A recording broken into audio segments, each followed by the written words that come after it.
Today we get to talk about sex. We're going to get in our trusty truck and we're going to take a small road trip up to Formery, where we are going to pick up It's Magic, who left this yard in this truck as a colt and is coming back as a gelding. We'll tell you all about why we do that. Like the German language, horses come in 3 sexes, male, female, and neuter, otherwise known as colts, fillies, and geldings. It's Magic was gelded up at Formery. We're going to pick him up. Geldings obviously were colts once, but aren't anymore. And why do we do that? Lots of good reasons to do it, and not very many good reasons not to do it, actually.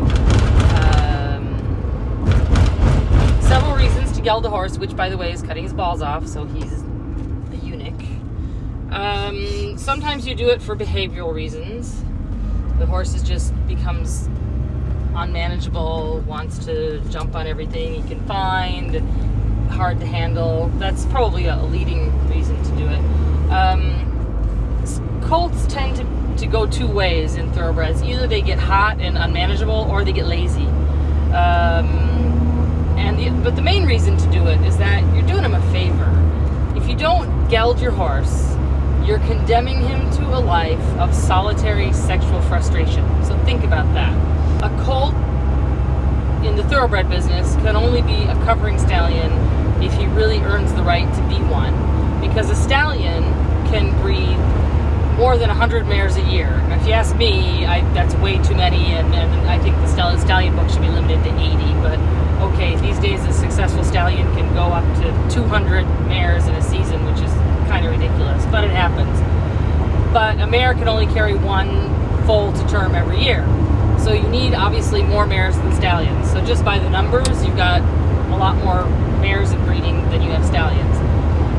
And by definition, a stallion has to have a top-notch pedigree and a top-notch performance. There are covering stallions that shouldn't be covering stallions, and every once in a while they'll throw out something that might make a racehorse. But in general, you want your horse to be worth it to be a stallion.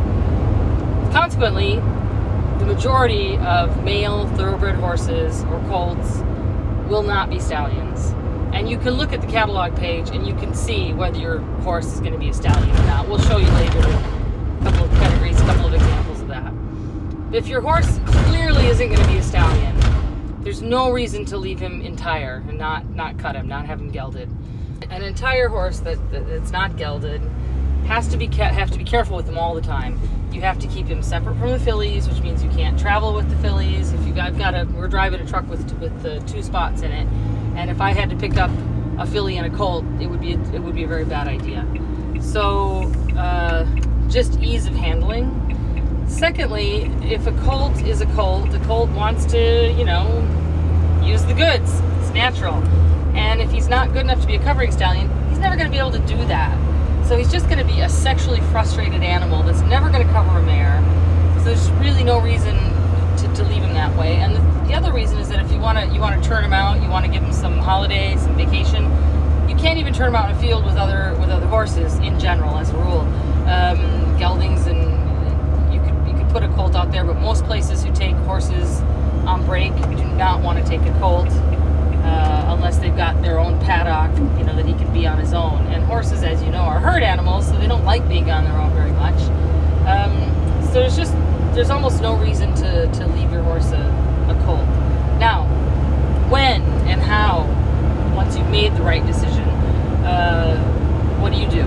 A lot of people, when they buy racehorses, they buy yearlings and they have big dreams. Oh, but maybe this one's going to be a group horse, right? This is why we do it, why we're in the business. So some people would like to wait and see their horse run as a colt a couple of times before they decide to geld it. That's almost really never a good idea.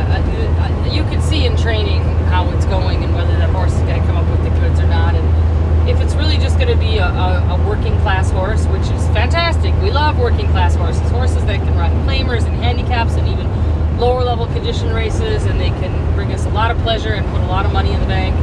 And there's no reason for them not to be geldings. There's no effect on performance whatsoever, and it's just better all around.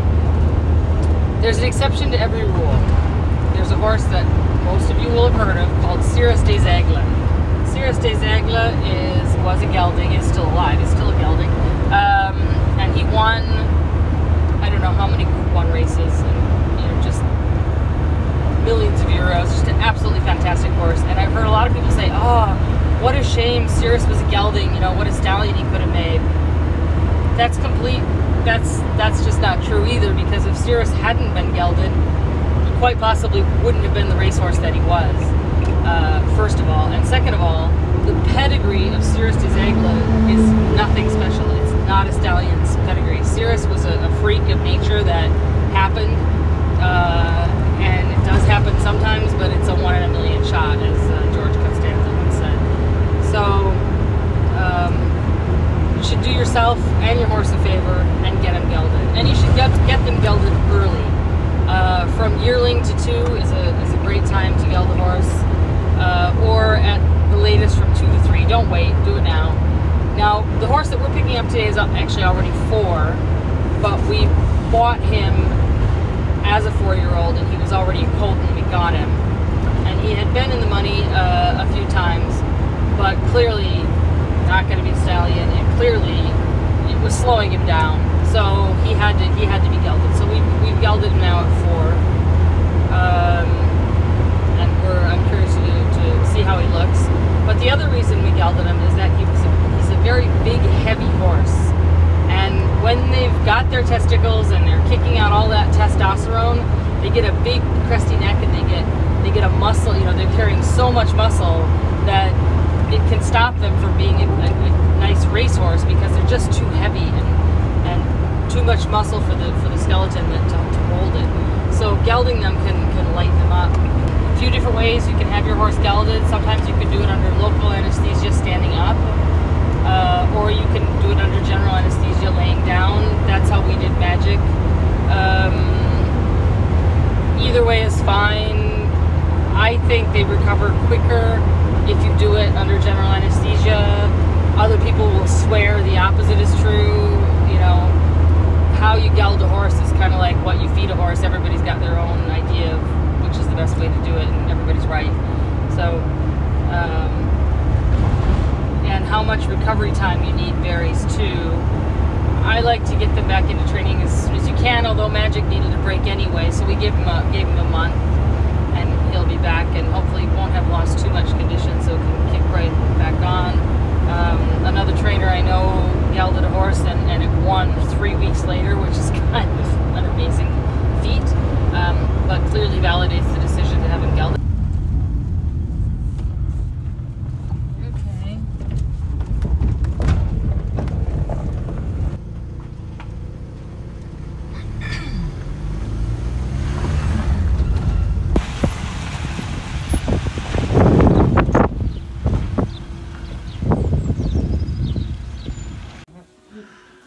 When was he done, gentlemen? This Friday. So, yeah, this is the gentleman. He's 3 or 4 years old? 4 years old, yeah. Castrated on Friday. He's still a colt, but will be castrated next week. No, huh? She stays with you. No. But he just said, like he was just saying, he said we don't have room for the colts here. And also you cannot working. That's the problem. Yeah, you can't. They're fine here. Yes. But then when you take them to the race course, and when he's 3 years old, it's good, very good. But yeah. now he is. Yeah. Now he knows. He knows. Yes. Yeah. When he knows, it's too late. This also. 1 year old. That's not what it was. Yeah. 1 year old. It's crazy. Yeah. All right. He needed castration. No. Yeah. When you cannot work with this. Yeah. Exactly. This is look. Yeah. I know. And here you are, my boy. Hello, my pony. Now this, no problem for the character. Yeah. Excellent. He didn't know. But just too heavy. Yeah. Too big. Too big. So, this is Magic, who is now a gelding. And he was never a problem to handle, never had instincts like a colt to bite or to be difficult, but just too big, and never going to be a stallion. So do him a favor. the stallion, when it's good enough for the stallion. Yeah, no, not for us. We have no horses of that. Yeah. The stallion, it's good when you raise group 1 or group 2, yes. But we have no horses for that.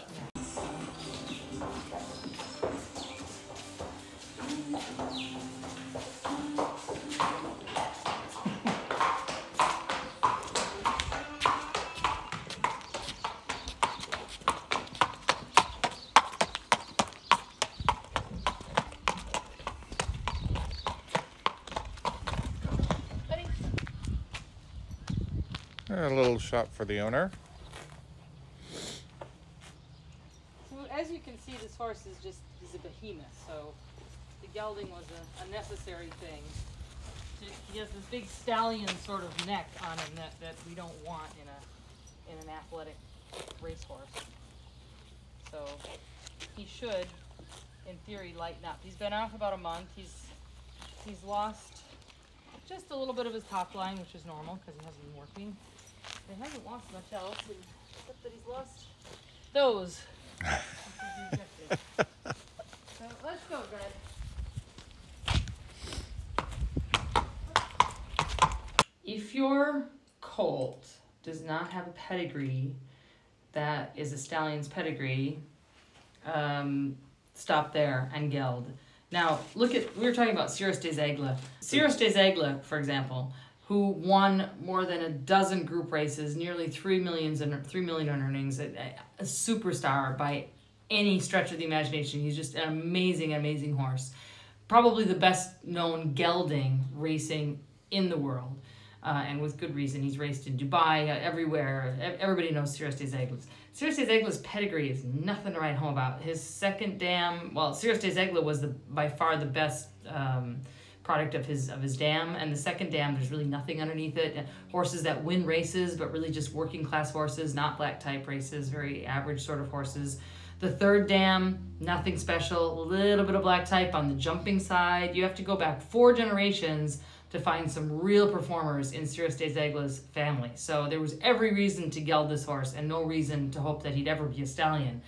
And if he hadn't been gelded, he might well not have had the performance that he had because he was a gelding. As Dirk was saying at Formery, you just can't work with them if they're just distracted by other things like sex or being aggressive or being too much on the muscle. So gelding is just the right way to go. On the other hand, a stallion's pedigree, look at Frankel. Black type, solid black type, both sides, up the wall. There's no question that if this horse could win some group races, he'd be a stallion. He did, he is, the rest is history. It's Magic, who we just brought back. The pedigree doesn't look actually so bad if you look at the dam. The dam has a lot of black type under her pedigree, second dam as well, third dam as well. Very solid paper, except the problem is that his dam generation, the current generation, there's nothing to write home about. She's had 1, 2, 3, 4. She's had 6 foals, and none of them have been big winners. A couple of them haven't even run. It's Magic has placed 5 times out of 10, so he's looking like the most potential of the family so far.